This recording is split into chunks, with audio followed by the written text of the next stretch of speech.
सभी को नमस्कार। मैं उदय सिंह नेहरा एक बार फिर आपका हार्दिक स्वागत एवं अभिनंदन करता हूं। इलेक्ट्रॉनिक्स के अंतर्गत हम पढ़ रहे थे दिष्टकरण। दिष्टकरण वह प्रक्रिया है जिसके द्वारा प्रत्यावर्ती वोल्टता या धारा को दिष्ट वोल्टता या दिष्ट धारा में परिवर्तित किया जाता है। इसके लिए जो युक्ति उपयोग में लाई जाती है उसे दिष्टकारी कहते हैं। और हमने देखा था कि दिष्टकारी दो प्रकार के होते हैं। मुख्य रूप से जो निविष्ट प्रत्यावर्ती वोल्टता है उसकी तरंग के उपयोग के आधार पर दो प्रकार के होते हैं। पहला है अर्ध तरंग दिष्टकारी, जिसको हम पढ़ चुके हैं पिछले वीडियोज में। आज हम पढ़ेंगे पूर्ण तरंग दिष्टकारी, फुल वेव रेक्टिफायर। जैसा कि इसका नाम है पूर्ण तरंग दिष्टकारी, अर्थात इसमें जो निविष्ट प्रत्यावर्ती वोल्टता है उसकी पूर्ण तरंग का उपयोग किया जाता है। उसका कंप्लीट जो साइकिल है उसका यूज होता है और वो पूरे को रेक्टिफाई करता है। तो सबसे पहले देखते हैं इसकी बनावट। ये हमारे पूर्ण तरंग दिष्टकारी का एक डायग्राम। ये ट्रांसफॉर्मर है। ट्रांसफॉर्मर की प्राइमरी कॉइल, ये सेकेंडरी कॉइल। प्राइमरी कॉइल पर हम निविष्ट प्रत्यावर्ती वोल्टता को निवेश करते हैं। जो प्रत्यावर्ती वोल्टता जिसका दिष्टकरण करना है, जिसे रेक्टिफाई करना है, उसको हम इस प्राइमरी पर निवेश करते हैं, इनपुट देते हैं। सेकेंडरी जो कॉइल है इसमें इसके श्रेणी क्रम में दो डायोड दोनों सिरों पर लगे रहते हैं। ध्यान रखें, कंपैरिजन करके पढ़ें इसको। अर्ध तरंग दिष्टकारी में एक डायोड था, पूर्ण तरंग दिष्टकारी में दो डायोड होते हैं और ये सेकेंडरी कॉइल के दोनों सिरों पर लगे होते हैं। चूंकि डायोड में दो सिरे होते हैं, पी और एन, दोनों डायोडों के जो एन सिरे हैं उनको एक बिंदु पर हम कॉमन कर लेते हैं। मान लो ये कोई बिंदु एक्स है, इसके ऊपर दोनों को जोड़ लिया हमने। पहले डायोड का एन सिरा और दूसरे डायोड का एन सिरा, ये कॉमन पॉइंट दोनों का बन गया। इसके बाद यहां से श्रेणी क्रम में लोड प्रतिरोध RL लगा दिया जाता है और लोड प्रतिरोध का दूसरा सिरा ट्रांसफॉर्मर की द्वितीयक कुंडली का जो मध्य निष्कासी बिंदु होता है, C पॉइंट, उससे ज्वाइंट कर दिया जाता है। आउटपुट हमें लोड प्रतिरोध के सिरों पर मिलता है जिसको हम माप लेते हैं। तो ये इसकी मुख्य बनावट। अब हम इसकी क्रियाविधि देखेंगे कि किस प्रकार से यह रेक्टिफाई करता है हमारी निविष्ट प्रत्यावर्ती वोल्टता। तो जो निविष्ट प्रत्यावर्ती वोल्टता हमने दी है वो इस प्रकार की होती है, ज्यावक्रीय। सरलतम रूप में हम ज्यावक्रीय प्रत्यावर्ती वोल्टता की बात करते हैं तो वो इस तरह की होती है। ये टाइम है और ये इसका साइकिल है। हम इसको कह सकते हैं ये हाफ T/2 है, ये T है, कंप्लीट एक आवर्तकाल हो गया।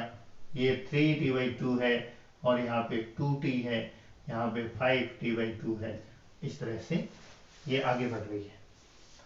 अब देखिए, यहां हमने ये VI दी, सेकेंडरी कॉइल में हमें VS मिली। VS क्या होगी? VS होगी हमारे पास ट्रांसफॉर्मर की नेचर कैसी है, उसकी प्रकृति कैसी है, उस पर डिपेंड करेगी। यदि ट्रांसफॉर्मर ऊंचाई है तो वो हमें उच्च मान की मिलेगी, उसका आयाम ज्यादा होगा। सेकेंडरी पे जो VS हमें मिलेगी। और यदि ट्रांसफॉर्मर अपचाई है तो उसका आयाम कम होगा। ये इस बात पे भी डिपेंड करता है कि हम कैसा यूज करना चाहते हैं, उसके हिसाब से ट्रांसफॉर्मर हम डिजाइन करते हैं, काम में लेते हैं। हमें यदि ज्यादा वोल्टता की आवश्यकता है तो ऊंचाई ट्रांसफॉर्मर और कम आयाम की वोल्टता की जरूरत है तो अपचाई ट्रांसफॉर्मर काम में लेते हैं। तो ये VS हमें मिल जाएगी। इसकी भी हम साथ साथ बात कर लें। यदि मान लो हमारी VI जो थी निविष्ट प्रत्यावर्ती वोल्टता, वो थी EP sign omega T. EP इसका आयाम था, ओमेगा इसकी कोणीय आवृत्ति थी, साइन जो है इसका वेव फॉर्म बताता है, तरंग की प्रकृति बताता है। ये VI थी। इसके बाद हमें VS मिली।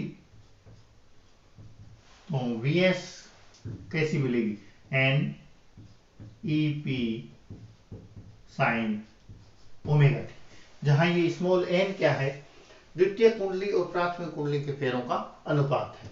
तो इस प्रकार की हमें ये Vs मिल जाएगी। अब देखिए, अब यहां पर दो हमारे पास सिरे हैं, हमारी जो सेकेंडरी कॉइल है उसके दो सिरे हैं ए और बी। ये जो Vs है इसके हाफ साइकिल में सिरा ए पॉजिटिव रहेगा और बी सिरा नेगेटिव रहेगा, और अगले हाफ साइकिल में ए सिरा नेगेटिव होगा और बी सिरा पॉजिटिव होगा।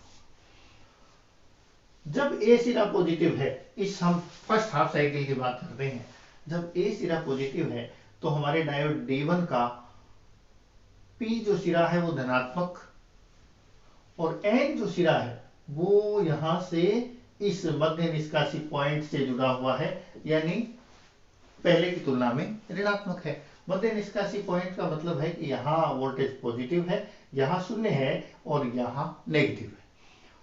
तो हमारा जो डायोड D1 है वो क्या करेगा, धारा का चालन करेगा, फॉरवर्ड बायस में होगा, क्योंकि पॉजिटिव सिरा प्लस से जुड़ा है और नेगेटिव सिरा कम वोल्टेज के सिरे से जुड़ा है, यानी नेगेटिव से जुड़ा है। इसका मतलब डायोड फॉरवर्ड बायस में है और ये चालन की स्थिति में होगा और धारा I1 हमारे इस सर्किट में बहेगी जो RL से होके गुजरेगी। तो इसी स्थिति में डायोड D2 का क्या होगा, इसी फर्स्ट हाफ साइकिल में बिंदु बी ऋणात्मक है, बी ऋणात्मक है तो डायोड का सिरा P है वो नेगेटिव विभव से जुड़ा है, और दूसरा जो सिरा है वो मध्य निष्कासी ट्रांसफार्मर के मध्य निष्कासी बिंदु से जुड़ा है, यानी 0 वोल्टेज पे है। अब माइनस वोल्टेज की तुलना में 0 वोल्टेज तो ज्यादा ही तो हुआ, इसका मतलब P सिरा नेगेटिव से और N सिरा पॉजिटिव से जुड़ा है, यानी डायोड D2 है वो रिवर्स बायस में है, उत्क्रमित बायस में है और नॉन कंडक्टिंग स्टेट में है, अचालन की अवस्था में है। यानी फर्स्ट हाफ साइकिल में धारा RL में केवल डायोड D1 के कारण बहेगी, I2 0 होगी। तो जो फर्स्ट हाफ साइकिल होगा उसके अंदर हमारे पास क्या होगा, I1 की तो कोई वैल्यू होगी जो हम अभी ज्ञात करेंगे कितनी होगी, लेकिन I2 जो है वो 0 होगी। कब, 0 से लेके T/2 फर्स्ट हाफ साइकिल में। तो फर्स्ट हाफ साइकिल में I1 डायोड D1 के कारण धारा बहेगी और D2 के कारण धारा नहीं बहेगी। ठीक है, अब यदि हम अगले हाफ साइकिल की बात करें, T/2 से लेके T वाले हाफ साइकिल में क्या होगा, वोल्टेज की ध्रुवता चेंज होगी, नेगेटिव हाफ साइकिल है तो ए सिरा नेगेटिव बन गया, बी सिरा पॉजिटिव बन गया, मध्य निष्कासी सिरा सी तो 0 पे रहना है। अब क्या होगा, सेकेंड हाफ साइकिल में यदि हम इस डायोड की पहले D1 की बात करें तो ये ए सिरा नेगेटिव है, तो डायोड का पी सिरा नेगेटिव से जुड़ा है और एन सिरा पॉजिटिव से जुड़ा है, यानी डायोड D1 है वो धारा का चालन नहीं करेगा और I1 का मान 0 होगा, यानी I1 है वो 0 होगी इस सेकेंड हाफ साइकिल में। लेकिन D2 जो है ये सिरा बी पॉजिटिव है और एन सिरा शून्य से जुड़ा है, यानी डायोड का पी सिरा धनात्मक वोल्टता से और एन सिरा ऋणात्मक वोल्टता से या कम धनात्मक वोल्टता से, उसकी तुलना में लेस पॉजिटिव या शून्य वोल्टेज से जुड़ा हुआ है। इसका मतलब डायोड D2 है वो फॉरवर्ड बायस पे होगा और धारा का चालन करेगा, यानी I2 की कुछ वैल्यू होगी, I2 की कुछ वैल्यू होगी। तो फर्स्ट हाफ साइकिल में केवल डायोड D1 से धारा बहेगी, सेकेंड हाफ साइकिल में डायोड D2 से धारा बहेगी। अब धारा की डायरेक्शन और देखें, डायरेक्शन देखें, फर्स्ट हाफ साइकिल में जब I2 0 है, I1 बह रही है तो धारा का पाथ क्या होगा, यहां से RL से बहती हुई और इधर आएगी और ये साइकिल बनेगा, RL से प्लस से माइनस की ओर धारा बहेगी, या हम इन बिंदुओं को कुछ नाम दे दें, मान लो ये दे दिया मैंने L और ये दे दिया M, तो L से M की ओर बहेगी, ठीक है। D2 के कारण तो बहेगी नहीं। दूसरे हाफ साइकिल में क्या होगा, सेकेंड हाफ साइकिल में क्या होगा, I1 तो 0 है, ये तो नहीं बहेगी, लेकिन I2 बहेगी। I2 की डायरेक्शन क्या होगी, यहां से धारा चलेगी यहां और फिर RL से बहती हुई यहां। यानी चाहे फर्स्ट हाफ साइकिल की बात करें चाहे सेकेंड हाफ साइकिल की बात करें, RL में धारा की दिशा चेंज नहीं होगी, RL में धारा की दिशा सेम बनी रहेगी। फर्स्ट हाफ साइकिल में भी L2M बहेगी और सेकेंड हाफ साइकिल में भी L2M बहेगी, तो धारा की दिशा परिवर्तित नहीं होगी। ये बात हुई। अब हम इसकी बात करते हैं कि फर्स्ट हाफ साइकिल और सेकेंड हाफ साइकिल में क्या आउटपुट मिलेगा और किस तरह का मिलेगा। वोल्टेज फ्रेमिंग देखिए, ये तो VI था, निवेशी वोल्ट था, ये VS हमें द्वितीय कुंडली के सिरों पे मिल गई। ये डायोड D1 के कारण आउटपुट, ये V01 किसके कारण है, डायोड D1 के कारण फर्स्ट हाफ साइकिल में आउटपुट, ये हमें इस तरह का मिला। फर्स्ट हाफ साइकिल में डायोड D1 के कारण हमें धारा बहेगी, क्योंकि डायोड D1 तो फॉरवर्ड बायस्ड है, तो वोल्टेज मिला हमें RL के सिरों पे, ठीक है। लेकिन उसी फर्स्ट हाफ साइकिल में डायोड D2 के कारण कोई वोल्टेज नहीं मिली, क्योंकि धारा I2 0 है, तो इसके कारण हमें कोई वोल्टेज नहीं मिली, ठीक है। सेकेंड हाफ साइकिल में, सेकेंड हाफ साइकिल की बात करें तो अब डायोड D1 के कारण कोई वोल्टेज नहीं मिलेगी, क्योंकि ये रिवर्स बायस्ड है, और डायोड D2 के कारण वोल्टेज मिलेगी और होगी पॉजिटिव वोल्टेज, धारा एक ही दिशा में बह रही है, ये इसकी जो ध्रुवता है सेम इसकी भी वही होगी।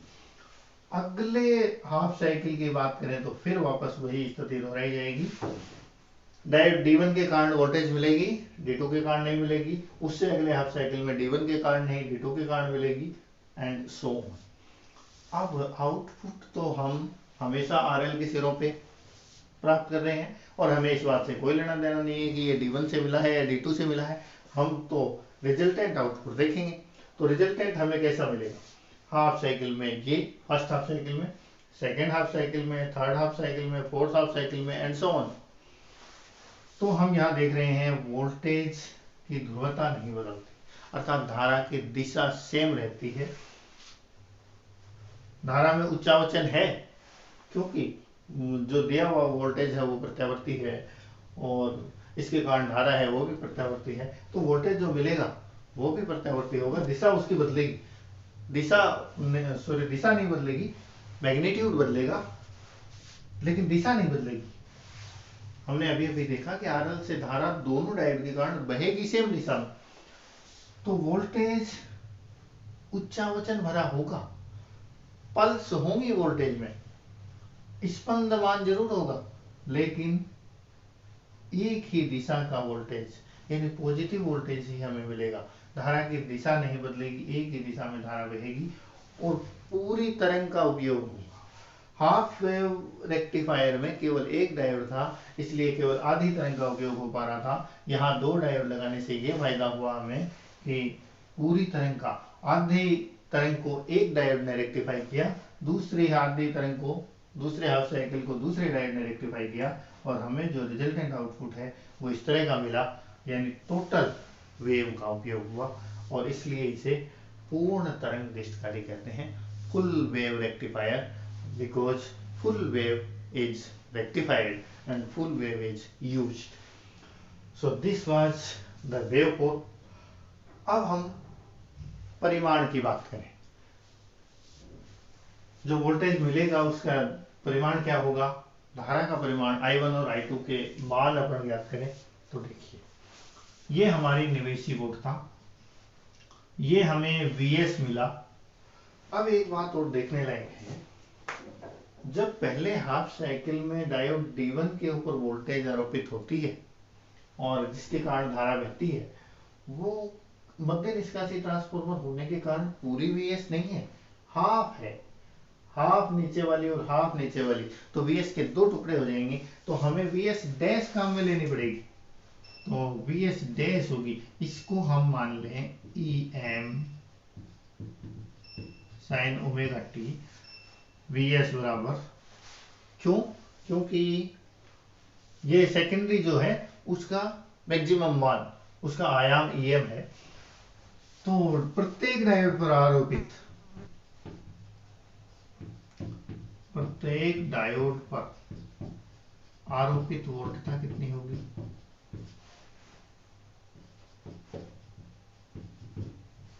वी एस डैश होगी, और वो क्या होगी? इसका आधा होगी, यानी E M by 2 sine omega T. तो ये होगी हमारे पास। अच्छा, अब धारा क्या कैसे बहेगी? हम पहले फर्स्ट हाफ साइकिल की बात कर लें। I1 का मान हम पता करें, तो ये हमारा लूप हुआ, ये पूरा लूप हुआ। तो वोल्टेज तो हमने पता कर ली, वी एस डैश है। प्रतिरोध जिस पे वोल्टेज पतन होगा, कौन कौन से प्रतिरोध में? सारा सीरीज सर्किट है। प्रतिरोध होगा हमारे पास जो द्वितीय कुंडली है उसका हाफ रेजिस्टेंस, मतलब इसका ट्रांसफॉर्मर के कारण इतना ही काम में आ रहा है। आधा ये डायोड D1 का फॉरवर्ड वाइज का प्रतिरोध और RL, ये तीनों श्रेणी क्रम में है और इनके कारण धारा बह रही है। तो हमारे पास क्या आएगा? किरचॉफ नियम से, किरचॉफ लूप नियम से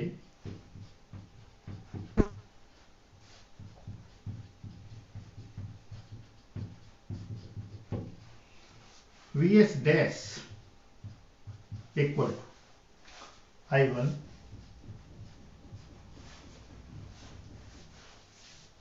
प्रतिरोध, हम जो ट्रांसफॉर्मर की द्वितीय कुंडली है उसके आधे का प्रतिरोध हम मान लें RS है, मान लो। ट्रांसफॉर्मर का हमारे डायोड का RF है अग्रवाइज प्रतिरोध, और RL हमारा लोड प्रतिरोध, और इन दोनों को पिछली बार की तरह हम R मान लें। हमने पहले भी माना था कि R बराबर RS प्लस RL। ट्रांसफॉर्मर और डायोड के अग्रवाइज प्रतिरोधों का योग जो है वो कैपिटल R हम मान लें। So V S dash equal to I1 RL plus R। So यहां से I1 क्या हो जाएगी अपने पास? I1 हो जाएगी V S dash divided by RL plus R। V S dash की वैल्यू रख दें, so E M by 2, E M by 2 RL plus R और साइन ओमेगा टी, ये हो गया। और इसको हम नाम दे दें I1 बराबर I am sine omega T. Equation number 1 इसको मान लें हम, जहां आई एम क्या हो गया अपने पास? आई एम अपने पास हो गया E M upon 2 RL plus R।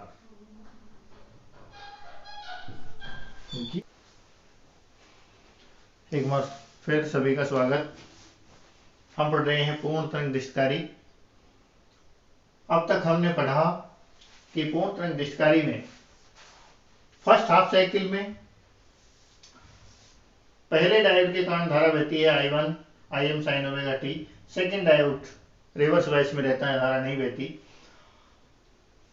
और सेकेंड हाफ साइकिल में फर्स्ट डायोड में धारा नहीं बहती रिवर्स वाइज होने के कारण, सेकेंड डायोड से धारा बहती है IM sign omega T.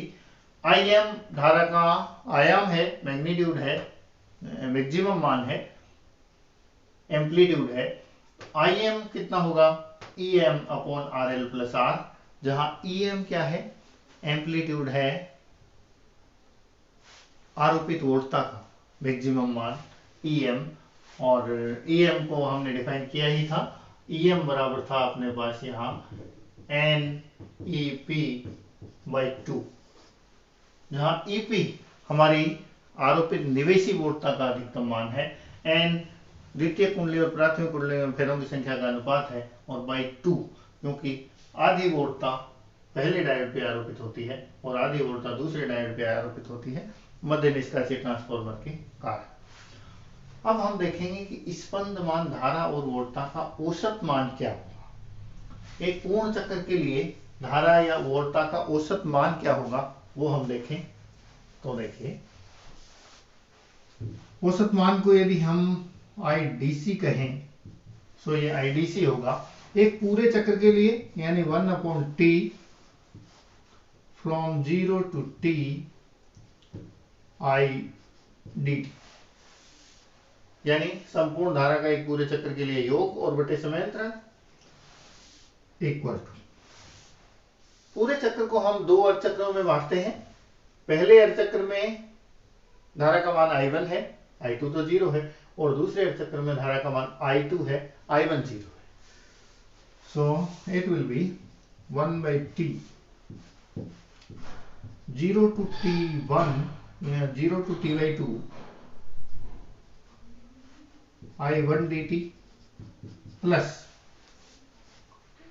t/2 to t I2 dt। Value रख दें हम। सो 1/t 0 to t/2 I1 क्या हो जाएगा। यहाँ एक बात ध्यान में रखने लायक है कि इट विल बी माइनस, ये माइनस होगा क्योंकि नेगेटिव सेकेंड हाफ साइकिल के कारण है, और ये माइनस होगा, ये धारा यहाँ माइनस होगी तो यहाँ भी माइनस आ जाएगा। सो I1 क्या है हमारे पास, Im sin ओमेगा t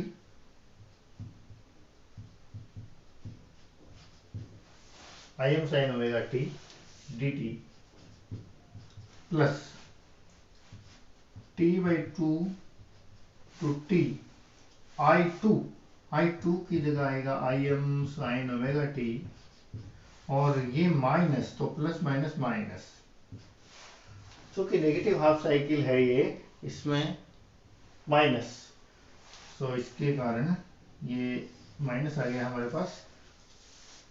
अब इसका हम समाकलन करें dt,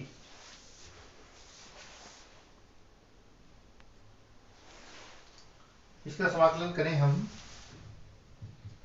1/t Im तो बाहर आ जाएगा, दोनों से ही बाहर ले लेते हैं अपन। सो हियर इज Im, यहाँ साइन ओमेगा t का समाकलन minus cos omega t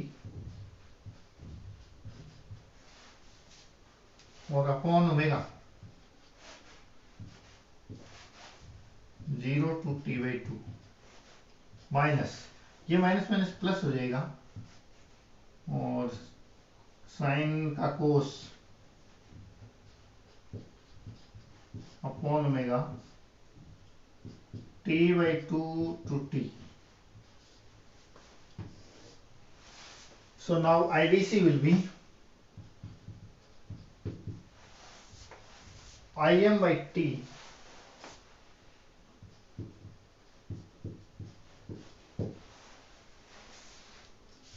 cos omega t, पहले लिमिट रखें ऊपर वाली, so minus cos omega t की जगह t/2 अपॉन ओमेगा, फिर नीचे वाली लिमिट रखें तो minus minus plus cos 0 upon omega, ये पहला काम हो गया। दूसरे हाफ साइकिल के लिए plus cos omega t by omega minus cos omega t/2 by omega. अब इसका समाकलन करें Im by t, यहां ओमेगा t/2, ओमेगा बराबर होता है 2π/t। सो ओमेगा टी बराबर होता है 2π।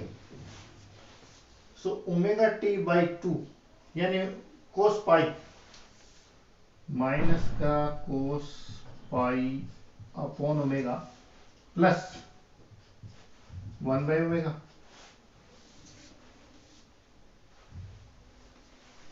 फिर यहां से प्लस कोस ओमेगा टी यानी 2π/ओमेगा। कोस 2π की वैल्यू कितनी होती है?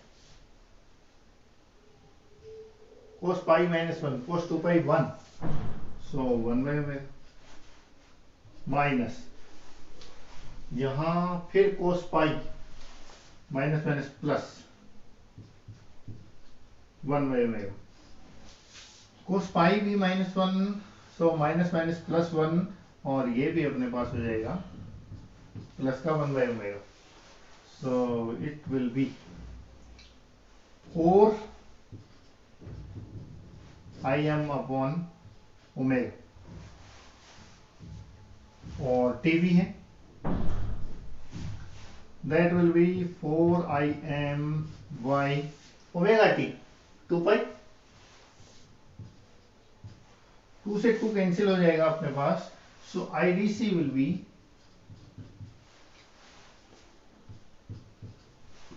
2Im upon pi, 2Im upon pi. So ये अपने पास पूर्ण तरंग दिश कार्य के लिए स्पंदमान धारा का औसत मान मिला। IDC बराबर 2Im अपॉन पाई स्पंदमान धारा के लिए। और ये याद रखने वाली बात है कि हमें जो हाफ वेव रेक्टिफायर के लिए मिला था वो मिला था Im अपॉन पाई। तो हाफ वेव रेक्टिफायर की तुलना में ये जस्ट डबल है, दुगना है। अब हम लोड प्रतिरोध पर औसत वोल्टता का मान और देखते हैं। ये तो धारा का मान तो मिल गया हमें, औसत वोल्टता।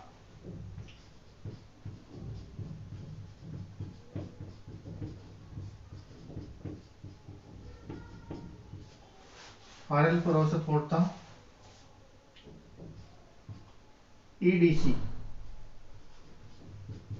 EDC होगी हमारे पास IDC RL।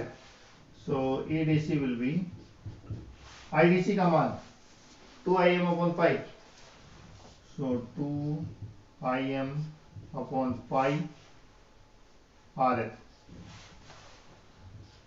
और Im का यदि मान हम रख दें Em बटे RL प्लस R, सो EDC हो जाएगा 2Em upon pi RL plus R into R।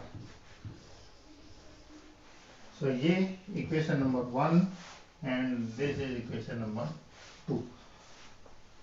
सो EDC पूर्ण तरंग दिश कार्य के लिए औसत वोल्टेज हमें मिल गई 2Em RL बटे पाई RL प्लस R।